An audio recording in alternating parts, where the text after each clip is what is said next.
Alright guys, तो मेरी एक जगह पे ये जो आप पीछे बोर्ड देख रहे हैं, मुझे मुझे मैं नहीं पढ़ रही, मैं नहीं देखी उसमें क्या लिखा हुआ है। लेकिन एक जगह थी, वहाँ पे मेरे कुछ गपशप करनी थी, कुछ पॉसिबिलिटीज़ के बारे में पता करना था कि भाई आपके पास अगर राब्ता आपसे फ्यूचर में किया जाए तो क्या क्या पॉसिबिलिटीज़ हैं गाइस। रिसर्च में ना यार मुझे इतनी आयरन डेफिशिएंसी हो गई है कि मुझे मेरा सांस बहुत ज़्यादा फूलने लग गया है।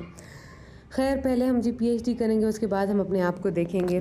तो गाइज़ एक चीज़ मेरी एडवाइस स्टूडेंट्स के लिए, या जो इस तरीके से मेरी तरह जो फील्ड रिसर्च वर्कर्स हैं, कि आप जब ह्यूमन सब्जेक्ट्स के साथ डील करते हो ना, आपकी कोई ऐसी स्टडी है जिसमें आपने लोगों को इंटरव्यू करना है, उनसे गपशप करनी है, उनसे उनके ओपिनियंस पूछने हैं, तो आप के कॉन्टेक्ट्स का होना बहुत इम्पॉर्टेंट है। आपका उनके साथ मेल जोल करना, उनसे बातचीत करना, ताकि वो आपको जब डाटा दें तो फिर वो कंफर्टेबल हों कि आप एक ट्रस्ट वर्दी बंदे हो। आप उनके दिए हुए डाटा से उनके लिए कोई प्रॉब्लम नहीं लाओगे, क्योंकि ज़्यादातर ऐसा होता है कि आप उनके लिए कंपनसेशन नहीं लाते हो। कुछ कुछ प्रोजेक्ट्स ऐसे होते हैं उनमें कंपनसेशन होता है। हमारा एक प्रोजेक्ट था अमेरिका में, मैं उसमें एज अ रिसर्च असिस्टेंट काम कर रही थी। तो वहाँ पे था कि हर जो बंदा था जो इंटरव्यू देगा, अपने ओपिनियंस देगा, उसको $300 मिलेंगे। तो एक घंटे का या 1.5 घंटे के लिए आप बात करते हो और फिर आपको $300। तो वो क्योंकि प्रोजेक्ट फंडेड था, लेकिन ज़्यादातर स्पेशली हमारे जैसे बैकग्राउंड्स में रिसर्च जो है वो फंडेड नहीं होता। ये देखो यार, ये कितना प्यारा क्लिप बन गया। I just loved it. और इसके लिए मैंने कहा कि be a warrior not a princess, I am a free warrior.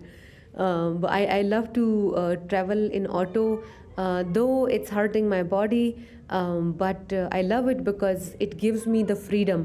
मुझे ये अपॉर्चुनिटी देता है कि मैं जिस टाइम जहाँ से निकलूँ, मैं रक्षा पकड़ के जहाँ पे भी चली जाऊँ। I just love this feeling, this sense of freedom. तो गाइज़ यहाँ पे दूसरी मीटिंग भी हो गई है।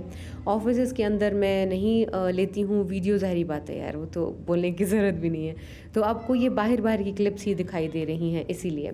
और यहाँ पे मैंने एक वहाँ पे शख्स थे, मैंने उनसे रिक्वेस्ट की कि प्लीज़ मेरी कुछ तस्वीरें आप ले लें।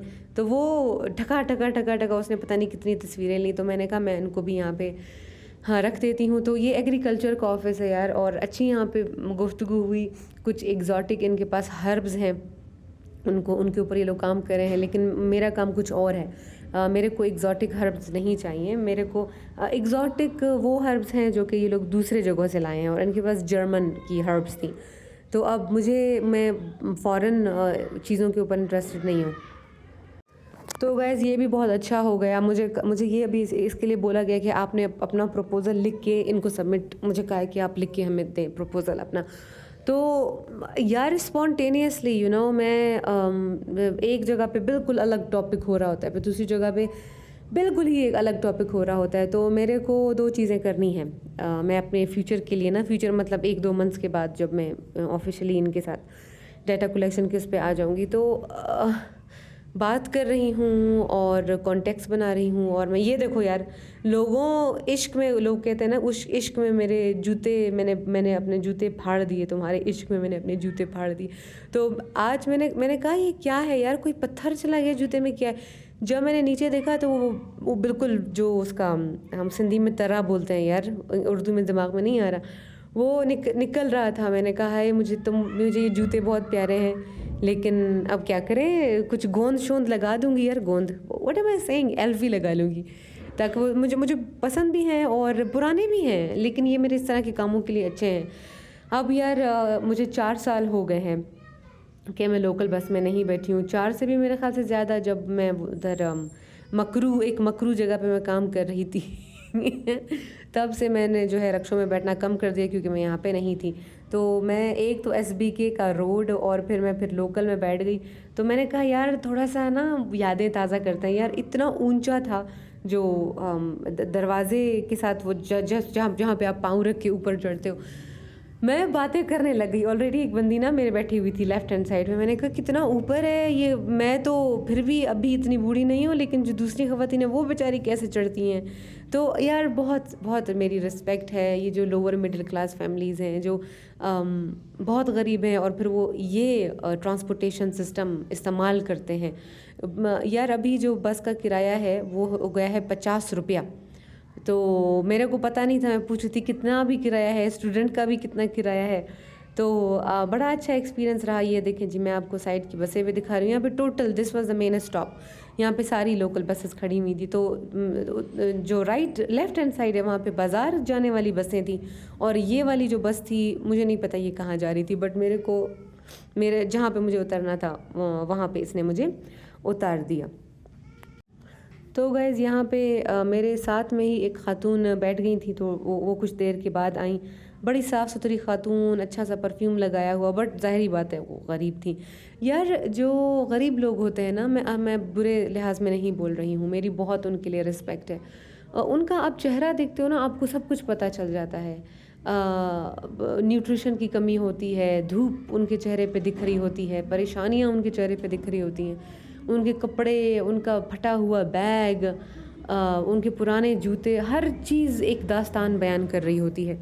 तो यहाँ पे एक सेइंग है, मुझे बाकी जगहों को नहीं पता, यहाँ कोयटा में है एक मखसूस इदारा है, आई थिंक वहाँ पे ये बोला जाता है कि एक तो गरीब ऊपर से बदतमीज़। यार मैं इसको बहुत बहुत अपोज़ करती हूँ, इस स्टेटमेंट को मैं बहुत रेजिस्ट करती हूँ, और ये गलत है, बहुत गलत है कहना। क्यों? क्योंकि एक गरीब जो कि लोकल बसों में या रक्शों में धक्के खा खा के अपने किसी काम पे पहुंच रहा है, उसके पास पैसे नहीं हैं, उसके पास पेट में इनफ खुराक नहीं है, उसके जेब में इतने पैसे नहीं है कि वो कहे कि यार अगले महीने मेरा क्या होगा। मतलब एक गरीब जो हर तरह के मसले से जूझ रहा है, उसे हक है कि वो बदतमीज़ हो। लेकिन एक अमीर जो कि बड़ी सी पिजारो लैंड क्रूज़र में बैठा हुआ, ये मेरी प्यारी मामी मेरी जान, एक बड़ी सी पिजारों में बैठा हुआ है और वो एसी में बैठा हुआ है। यार उसको तो कोई गम नहीं है, वो उसकी गाड़ी में एसी है, शीशे ऊपर करो मट्टी दूर चली जाती है, उसके लिए खाना तैयार पड़ा है, खाने के बाद नौकर उसका काम सारा कर रहे हैं। उसको कोई हक नहीं है कि वो बदतमीज़ हो, क्योंकि उसका दिमाग ख़राब नहीं होना चाहिए, क्योंकि उसको सब कुछ मैसर है। जिस गरीब को सब कुछ भी मैसर नहीं है, उसको पूरा हक है वो बदतमीज़ हो, उसको पूरा हक है कि वो मिसबिहेव करे।